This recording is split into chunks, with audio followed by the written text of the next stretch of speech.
మహాలయ పక్షం అంటే ఏంటి? సంతానం ప్రాప్తికి మహాలయ పక్షానికి ఉన్న సంబంధం ఏంటి? అలాగే మహాలయ పక్షం ఎప్పటి నుంచి ఎప్పటి వరకు ఉంది, ఎన్ని రోజులు ఉంది అనేది ఈ వీడియోలో తెలుసుకుందాం. వీడియో అయితే పూర్తిగా చూసిన తర్వాతనే మీకు నచ్చితే తప్పకుండా ఒక లైక్ చేయండి. ఎవరైనా కొత్తగా మన ఛానల్ చూస్తుంటే మాత్రం తప్పకుండా సబ్స్క్రైబ్ చేసుకోండి. పక్కన బెల్ ఐకాన్ ఉంది కదా, అది క్లిక్ చేస్తే నేను వీడియో అప్లోడ్ చేసిన వెంటనే నోటిఫికేషన్ మీ వరకు ఈజీగా వచ్చేస్తుంది. మహాలయ పక్షం అంటే మొత్తం 15 రోజులు.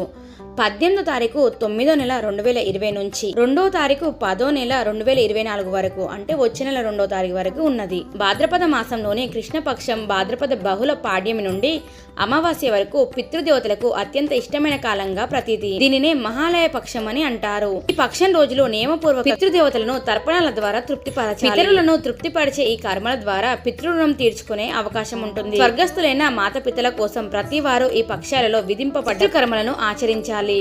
తద్వారా దాని వల్ల మీకు శ్రేయస్సు అలాగే వంశాభివృద్ధి కూడా కలుగుతుంది. అసలు పితృకర్మలు అంటే ఏంటి అంటే, మొదటిగా శ్రాద్ధం కర్మ చేయాలి. శ్రాద్ధ కర్మ చేసేటప్పుడు సాధ్యమైనంత వరకు 2 విషయాలు జాగ్రత్తగా పాటించవలసి ఉంటుంది.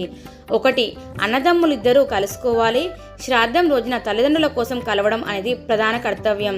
ఇక 2వది, భార్యాభర్త ఒకే దగ్గర ఉంటే ఆ రోజున పచనం చేసిన పదార్థాలలో శ్రాద్ధం పెట్టాలి. అంటే వంట చేసిన పదార్థాలతోనే తద్దినం పెట్టాలి. ఏ కారణం చేతనైనా భార్య పక్కన లేకుండా, తాను ఉండవలసిన ఇంట్లో ఉండకుండా, తాను దూరదేశాలలో ఎక్కడో ఉండిపోతే పొడిగా ఉన్నటువంటి పదార్థంతో పెట్టాలి.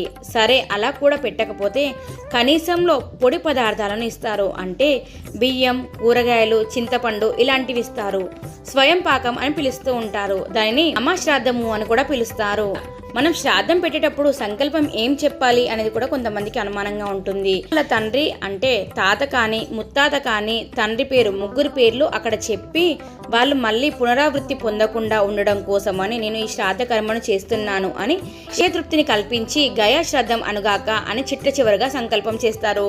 గయా అంటే అందరికీ తెలిసింది. కాశీలో ఉండే గయాలో మనం పిండ ప్రదానం చేయలేకపోతున్నాం కాబట్టి ఇదే గయా శ్రాద్ధం అనుకోవాలి అని అక్కడ మనం చెప్తున్నట్టు.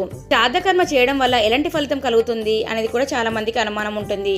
అలా శ్రాద్ధ కర్మలు చేయడం వల్ల చేసిన వాళ్ళకి కాదు, వాళ్ళ పిల్లలు వృద్ధిలోకి వస్తారు. అలాగే వాళ్ళకి సంతానం లేకున్నా కూడా, ఇతర సమస్యలతో బాధపడుతున్నా కూడా సంతానం, ఐశ్వర్యం, ఆరోగ్యం, వంశాభివృద్ధి పెరుగుతుంది. మరి ఈ మహాలయ పక్షం 15 రోజులు కదా, ఇన్ని రోజులు చేయాలా? మరి సమయం లేని వారు ఏం చేయాలి అనేది కూడా సందేహంగా ఉంటుంది కదా.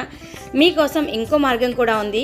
రేపు ఇంకో వీడియోలో దీని పరిహారం అనేది చెప్తాను. అప్పటి వరకు ఎదురు చూస్తుండండి. అలాగే ఎవరైనా కొత్తగా మన ఛానల్ చూస్తుంటే మాత్రం తప్పకుండా సబ్స్క్రైబ్ చేసుకోండి. ఇలాంటి మంచి మంచి విషయాలు ఇంకా మీ ముందుకు తీసుకొస్తూనే ఉంటాను.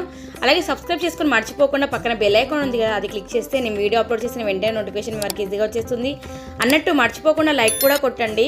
ఎందుకంటే చాలామంది వీడియో చూసి లైక్ కొట్టకుండా వెళ్ళిపోతున్నారు. దానివల్ల వ్యూస్ అనేది తగ్గుతున్నాయి అన్నమాట. మీరు లైక్ కొట్టడం వల్ల ఏంటంటే ఇంకో 20 మందికి బూస్టప్ అవుతుంది. కాబట్టి తప్పకుండా లైక్ కొట్టండి. అలాగే మీ ఫ్రెండ్స్ అండ్ ఫ్యామిలీకి కూడా ఈ వీడియో షేర్ చేయండి.